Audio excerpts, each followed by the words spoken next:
السلام عليكم، ازيكم عاملين ايه؟ يا رب تكونوا بخير. شايفين كيكه الزبادي التحفه الهشه والمرتفعه دي؟ تعالوا اقول لكم على المقادير ازاي تحافظي على ارتفاعها. اول حاجه جبت 3 بيضات وكبار، يعني لو في بيض صغير حطي 4، وفانيليا وبيكنج باودر ونص كوبايه سمنه زيت عليها معلقه سمنه كبيره، ودي كوبايتين ونص دي نخلتهم، ودي كوبايه ونص سكر، ودي كوبايه زبادي، ودي نص كوبايه نشا. يعني حطينا كوباية في المواد الجافة كوبايتين ونص دي ونص كوباية نشا. النشا بيحافظ على ارتفاع الكيكة، بيخليها زي ما انتوا شفتوها في اول الفيديو مرتفعة، مش بيخليها يعني الكيكة بتهبط اول ما تطلع من الفرن. دي بتحافظ، النشا بيحافظ بقى على ارتفاع الكيكة. حطيت المواد السائلة بقى كلها مع بعض، البيض والسكر، وهحط الزبادي والفانيليا، وهحط معلقة صغيرة من الخل، دي برضو بتساعد ان هي ترتفع، ومنها بتشيل زفارة البيض.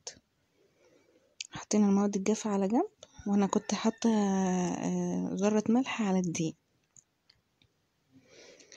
نحط الفانيليا ونحط معلقة الخل الصغيرة،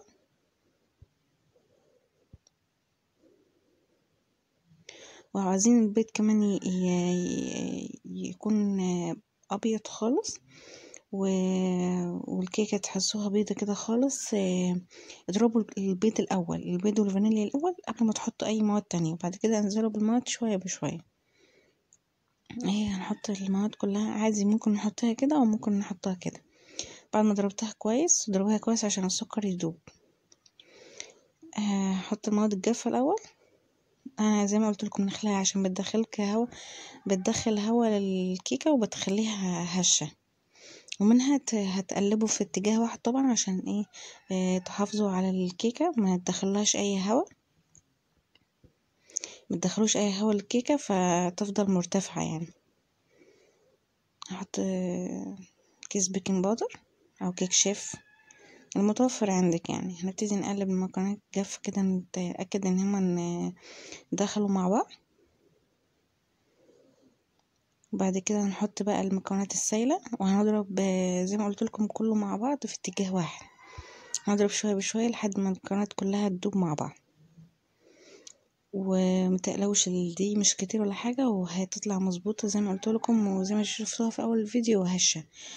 والنشا زي ما قلت لكم، لو مش عايزين تكتروا النشا او شايفين الكمية كبيرة ممكن تحطوا، بس هي دي المقادير المظبوطة اللي انا عملتها وزي ما انتوا شفتوها. حابين بقى ما تحطوش كمية النشا دي كلها، ممكن تحطوا 3 معالق كبار على كوبايتين ونص دقيق. هبتدي نقلب كده شوية بشوية. بصوا المكونات كلها دخلت في بعض، وتتأكدي ان الدقيق كله دخل في المكونات السائلة، يعني المكونات السائلة مع المكونات الجافة امتزجوا مع بعض.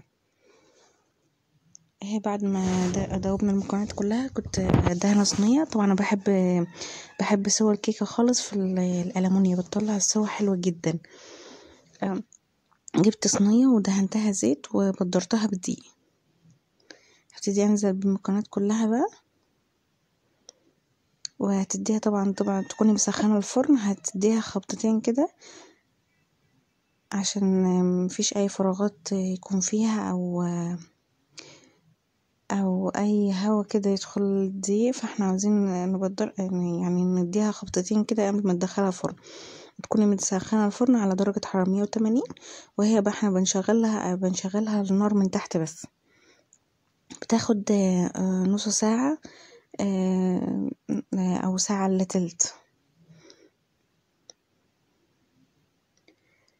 هدخلها الفرن وبعد كده هوريكم بعد ما تطلع.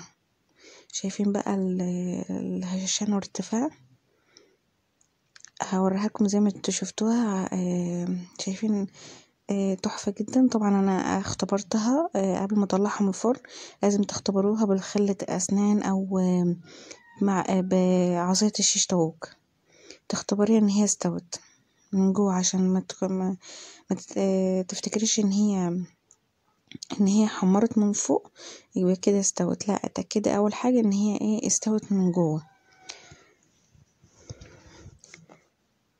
اهي بعد ما اهي شايفين ما شاء الله مرتفعة وهشة وطرية وطعمها جميل جدا. جربوها يا جماعة هتعجبكم، واتمنى الفيديو يعجبكم، تشتركوا في القناة وتفعلوا زر الجرس وتدعوا لاخواتنا في فلسطين وغزة، ربنا ينصرهم يا رب.